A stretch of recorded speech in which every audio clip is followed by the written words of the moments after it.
नमस्कार, आप देखें इनमी न्यूज और मैं हूं आपके साथ प्रियव्रत दीक्षित। स्वागत है आपका उत्तराखंड के इस खास बुलेटिन। तो फिलहाल एक बड़ी खबर के साथ बुलेटिन का फिलहाल आगाज कर लेते हैं। तो प्रधानमंत्री नरेंद्र मोदी आज उत्तराखंड में केदारनाथ मंदिर में दर्शन के लिए पहुंचे थे और वहां भोलेनाथ का रुद्राभिषेक करने के बाद पीएम मोदी ने जनता को संबोधित किया।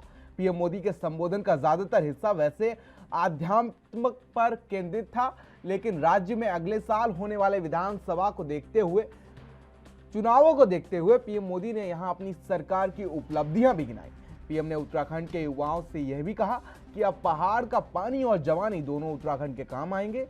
पीएम ने उत्तराखंड में हुए विकास कार्यों के बारे में कहा कि चारधाम सड़क परियोजना पर तेजी से काम हो रहा है, चारों धामों में हाईवे से जोड़ा जाएगा। तो वहीं आगे बताते हुए उन्होंने कहा कि भविष्य में यहां केदारनाथ तक श्रद्धालु केवल कार के जरिए आ सकेंगे।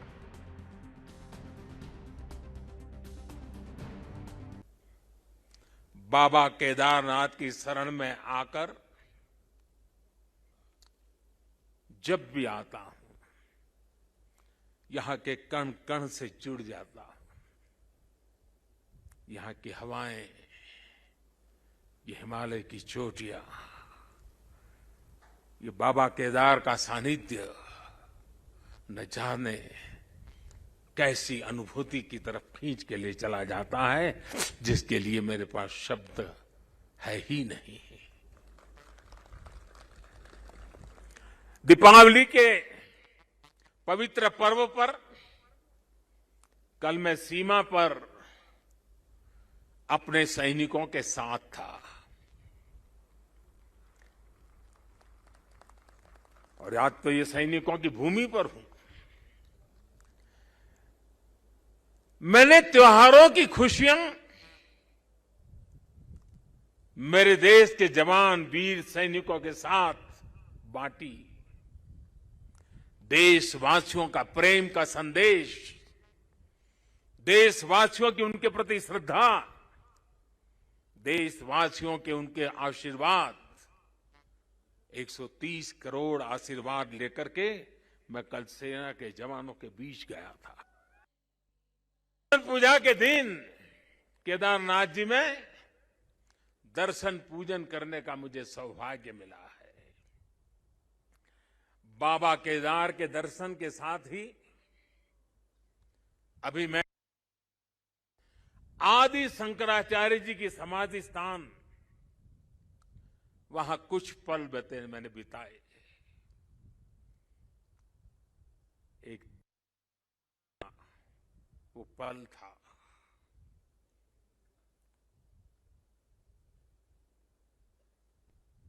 सामने बैठते ही लग रहा था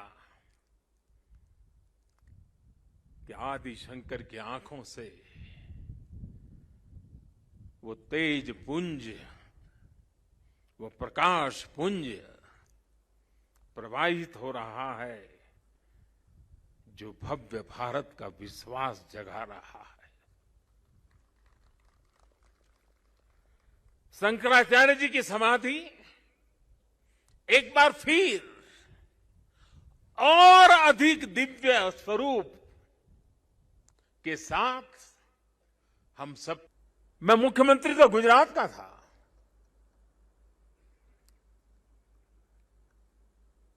लेकिन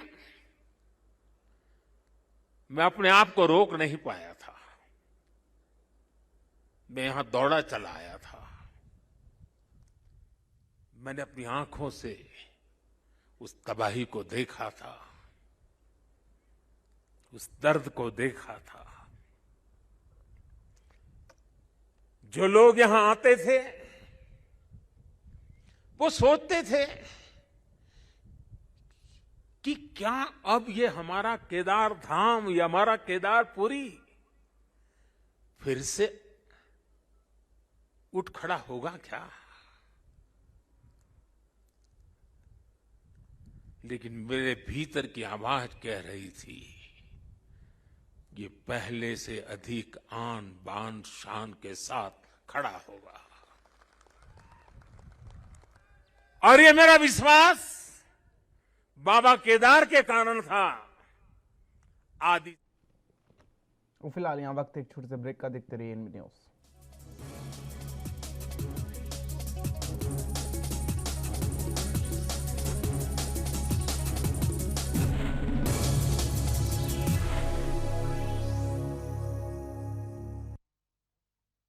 ब्रेक के बाद आप लोग उत्तराखंड में एक बार फिर से आप सभी का स्वागत है। रुक कर लेते खबरों की ओर, जहां पर प्रधानमंत्री नरेंद्र मोदी के केदारनाथ में आदि गुरु शंकराचार्य जी की समाधि और प्रतिमा के अनावरण अवसर पर देहरादून के टपकेश्वर मंदिर में कैबिनेट मंत्री गणेश जोशी पूजा अर्चना करते नजर आए। आपको बता दें, कैबिनेट मंत्री गणेश जोशी ने देहरादून के टपकेश्वर महादेव मंदिर में पूजा अर्चना और जलाभिषेक किया। इस अवसर पर कैबिनेट मंत्री ने कहा कि 2013 में आई प्राकृतिक आपदा के कारण केदारपुरी में अत्यधिक नुकसान हो गया था, जिसके बाद केंद्र और प्रदेश सरकार द्वारा युद्ध स्तर पर पुनर्निर्माण कार्य किया जा रहा था। उन्होंने कहा कि 5 नवंबर को यह दिन ऐतिहासिक दिन है, जब देश के प्रधानमंत्री द्वारा केदारपुरी में करोड़ों के विकास कार्यों का लोकार्पित किया गया।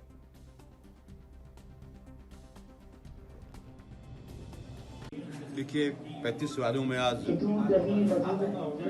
जहां प्रधानमंत्री जी केदारनाथ में जलाभिषेक कर रहे हैं और 35 स्थानों पर भारतीय जनता पार्टी के मंत्री, सांसद, सभी कार्यकर्ता इस वाले में जलाभिषेक कर रहे हैं, भोले बाबा से प्रार्थना कर रहे हैं।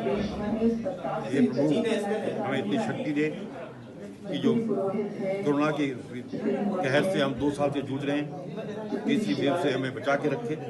और प्रधानमंत्री जी का जो उत्तराखंड से लगाव है, वो बार बार केदारनाथ आते हैं और 13 के आपदा के बाद आज केदार का जो स्वरूप एक भव्य स्वरूप में बनकर आया है, उसके लिए प्रधानमंत्री जी का आभार व्यक्त करते हैं। और प्रधानमंत्री जी के इस दौरे से यहाँ की जनता में जो उत्साह है और जो भारतीय जनता पार्टी को कार्यकर्ताओं में जो उत्साह है, इस बात का संकेत है कि 2022 में एक बार फिर भारतीय जनता पार्टी की सरकार इस प्रदेश से बनेगी और प्रधानमंत्री जी का आशीर्वाद इस प्रदेश की जनता को इसी प्रकार मिलता रहेगा। आज 2 प्रकार का कार्यक्रम है। एक लोकार्पण तमाम योजनाओं का आदि गुरु शंकराचार्य की समाधि स्थल है, मूर्ति का नामकरण, पुल का उद्घाटन है, और दूसरा भूमि पूजन और शिलान्यास है। मैंने कहा ना कि देखिए, ये इस बात को दर्शाता है कि प्रधानमंत्री जी का, मोदी जी का यहाँ से कितना लगाव है, क्योंकि मैं 99 में जब मोदी जी इस भारतीय जनता पार्टी के राष्ट्रीय महामंत्री थे, मैं तब से उनसे। फिलहाल यहाँ वक्त एक छोटे से ब्रेक का, देखते रहिए एनबी न्यूज।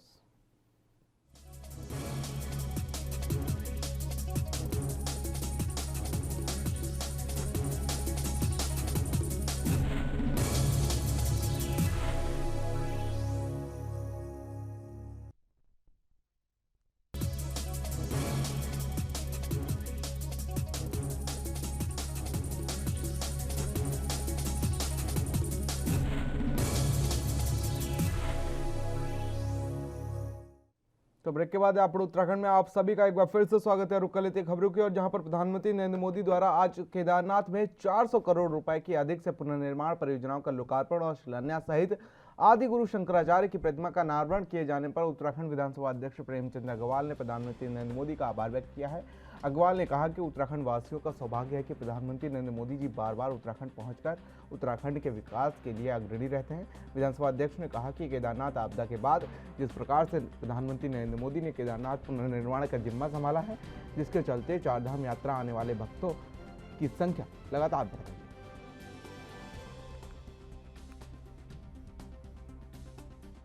ने देश के बहुत ही यशस्वी प्रधानमंत्री और अपने पूरे विश्व के लोकप्रिय नेता माननीय नरेंद्र मोदी जी के उत्तराखंड आगमन पर, और उसमें भी केदारनाथ के उनके दर्शन और जो हमारे आदि शंकराचार्य हैं उनकी दिव्य और भव्य मूर्ति का अनावरण के उपलक्ष्य में मैं उनका बहुत अभिनंदन और उनका आभार व्यक्त कर रहा हूँ। और जिस प्रकार से आज हमें उनको भी दीपावली, भैया दूज और आज चूँकि गोवर्धन पूजा है उसको बधाई देने का अवसर मिला, ये भी मेरे लिए एक सौभाग्य की बात है। और जिस प्रकार से उन्होंने आज अपने उद्बोधन में अपने इस उत्तराखंड के बारे में, वीरों की धरती उत्तराखंड के बारे में जो कहा, और जिस प्रकार से यहाँ चाहे ऋषिकेश, कर्णप्रयाग रेलवे लाइन, चारधाम सड़क मार्ग, और जिस प्रकार से हेमकुंड में रोपवे, इन विकास योजनाओं की चर्चा की, साथ ही उन्होंने जिस प्रकार से कहा कि आने वाले 10 सालों में पिछले 100 वर्ष से ज़्यादा श्रद्धालु और पर्यटक यहाँ पे पहुँचेंगे, क्योंकि उन्होंने कहा कि आने वाला दशक जो है वो उत्तराखंड का होगा। ये अपने आप में बहुत बड़ी बात है। इसका मतलब ये है कि माननीय प्रधानमंत्री जी के अंदर जिस प्रकार से प्यार उत्तराखंड के बारे में है, जिस प्रकार से उनका यहाँ से लगाव है, वो अब आने वाले समय पे दिखाई देगा। और मैं ये समझता हूँ कि उनका इतना बोलना, मैं निश्चित रूप से कह सकता हूँ कि जिस प्रकार से उन्होंने हमारे इस उत्तराखंड के लिए बहुत कुछ दिया, अब जो कुछ होने वाला है वो दुनिया देखेगी। और यहाँ के विकास और यहाँ का जो बारे में तो प्रधानमंत्री नरेंद्र मोदी केदारनाथ धाम के दर्शन करने पहुंचे थे, तो वहीं प्रधानमंत्री नरेंद्र मोदी के सबसे पहले बाबा केदार का रुद्राभिषेक किया और फिर आदि गुरु शंकराचार्य की प्रतिमा का अनावरण किया। प्रधानमंत्री के कार्यक्रम में अखाड़ों से जुड़े कई साधु संत तो बुलाया गया था, लेकिन दीपावली होने के कारण सभी साधु संत नहीं पहुंच पाए। लेकिन निरंजनी अखाड़े के आचार्य महामंडलेश्वर कैलाश आनंद गिरी और आनंद अखाड़े के आचार्य महामंडलेश्वर बालकानंद गिरी केदारनाथ प्रधानमंत्री के कार्यक्रम में शिरकत करने पहुंचे, जिसके बाद हरिद्वार में हेलीकॉप्टरों से भला कॉलेज स्टेडियम में उतरे, जहां वह प्रधानमंत्री नरेंद्र मोदी द्वारा किए गए उद्बोधन से काफी प्रसन्न दिखे।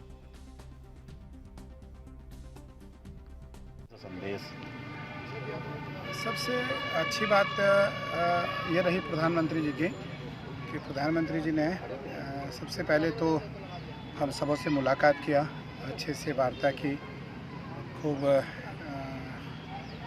कुशल क्षेम और राष्ट्रीय परंपराओं की जो एक उनके मन में एक कसक रहता है वो दिखाई पड़ा। और उसके पश्चात केदारनाथ जी का पूजन किया, उन्होंने अभिषेक किया, फिर आदि जगत गुरु शंकराचार्य भगवान की मूर्ति का अनावरण किया, फिर वो मंच पे आए, मंच पे सब लोग बैठे थे, हम लोग सभी का स्वागत हुआ। फिर उन्होंने उत्तराखंड को लेकर के, देवभूमि को लेकर के, भारतीय संस्कृति को लेकर के, संस्कार को लेकर के बहुत बड़ी बात की। सबसे बड़ी बात उन्होंने केदारनाथ जी के लिए कही कि केदारनाथ जी में कुछ ही दिनों में हम गाड़ी ले जाने की भी सुविधा कर देंगे कि लोग अपनी गाड़ी से केदारनाथ तक दर्शन करने जा सकें। दूसरी बात, उन्होंने उत्तराखंड की पलायन को लेकर के भी बात की कि उत्तराखंड से पलायन नहीं होने देंगे। उत्तराखंड के जवान जो बच्चे हैं, उत्तराखंड की जवानी और उत्तराखंड की पानी बर्बाद नहीं होने देंगे। उत्तराखंड की जो विकास है वो जिस प्रकार हिमालय की चोटी पर केदारनाथ जी बसे हुए हैं, तो उस चोटी से ऊपर और आपको उत्तराखंड में खबरों का सिलसिला लगातार जारी है। रुकेंगे यहाँ छोटे से ब्रेक के लिए।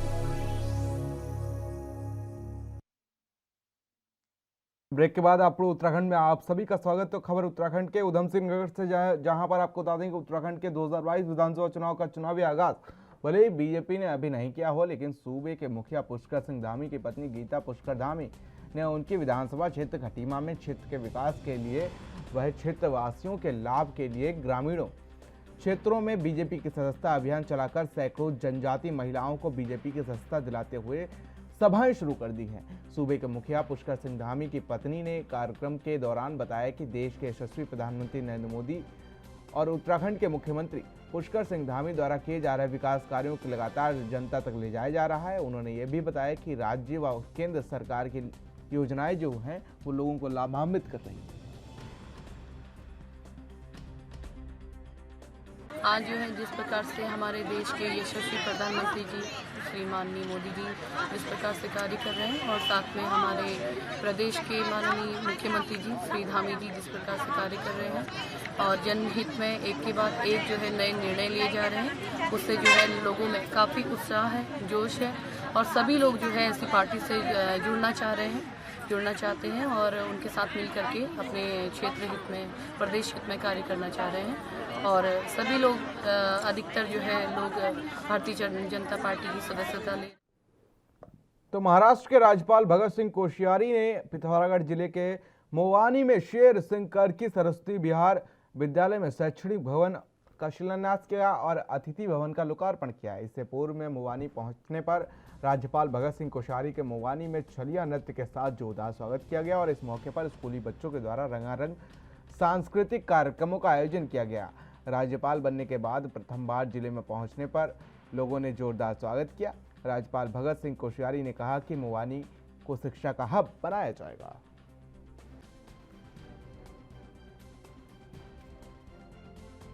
भी हम ले सके ऐसी पूरे प्रदेश में हमारा काम हो सके, इस प्रकार के एक योजना हमारे मस्तिष्क में है, वो महाराष्ट्र में हम लोगों ने शुरू की है। हम कोशिश करेंगे कि हमारे लोग, यहाँ के लोग बर्तन धोने के लिए ये बम्बई दिल्ली न जाए, और यहाँ जैसे महाराष्ट्र लाखों करोड़ रुपए के फलों का निर्यात विदेशों को करता है, अनाज विदेशों को भेजता है, ऐसी चीजें करता है, ऐसे ही हमारे प्रदेश में और विशेषकर मुवानी फल जैसे सुंदर, जहाँ इतनी अच्छी भूमि है अगल बगल में, हमारे यहाँ के लोग आत्मनिर्भर बने। प्रधानमंत्री रोज कहते हैं आत्म। और फिलहाल यहाँ वक्त एक छोटे से ब्रेक का, देखते रहिए एनबी न्यूज।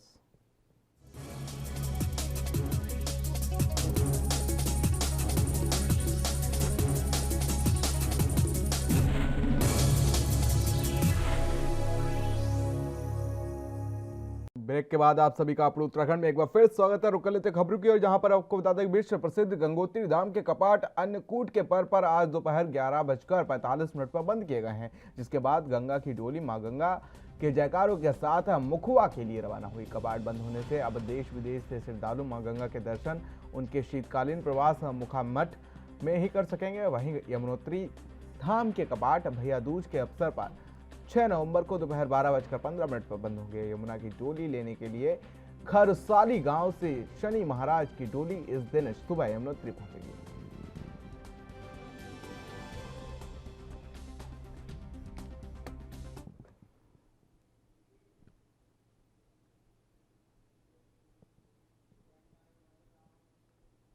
तो खबर ऋषिकेश से है, जहां पर लायंस क्लब रॉयल द्वारा दीपावली पर्व सफलतापूर्वक संपन्न कराने पर पुलिस प्रशासन का हौसला अफजाई के लिए आज शाम इवनिंग शो में पुलिस कर्मियों को पुलिस पर बेस्ड सूर्यवंशी फिल्म दिखाई गई। इस दौरान पुलिस क्षेत्राधिकारी डीसी ढोंडियाल, कोतवाली प्रभारी महेश जोशी सहित कोतवाली अंतर्गत तमाम चौकी प्रभारियों का क्लब अध्यक्ष हिमांशु अरोड़ा और कार्यक्रम संयोजक धीरज मखीजा के नेतृत्व में अभिनंदन किया गया। कार्यक्रम संयोजक धीरज मखीजा और जयंत जोशी ने बताया कि तीर्थ पुरोहित की नगरी ऋषिकेश में पुलिस प्रशासन एक और जहां अपराध और अपराधियों पर नकेल कसने के लिए जहां शानदार कार्य कर रहा है, तो वहीं पुलिस का मानवीय चेहरा भी लगातार देखने को मिल रहा है। त्योहारों के अवसर पर अक्सर पुलिसकर्मी परिवार से दूर रहकर हैवी ड्यूटी देते हैं, ऐसे में उन पर मानसिक थकान हावी हो जाती है और इसी को ध्यान में रखकर शहर से बहादुर सूर्यवंशियों के लिए आज क्लब की ओर से फिल्म दिखाने का निर्णय लिया गया था।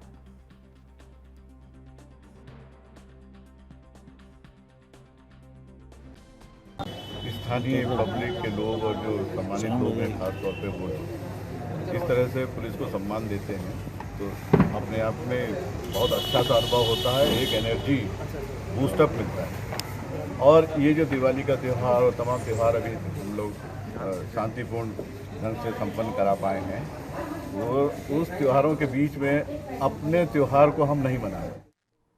तो आप उत्तराखंड में मेरे साथ इतना ही। देश दुनिया के तमाम छोटी बड़ी खबरों के लिए बने रहिए एनबी न्यूज के साथ। नमस्कार।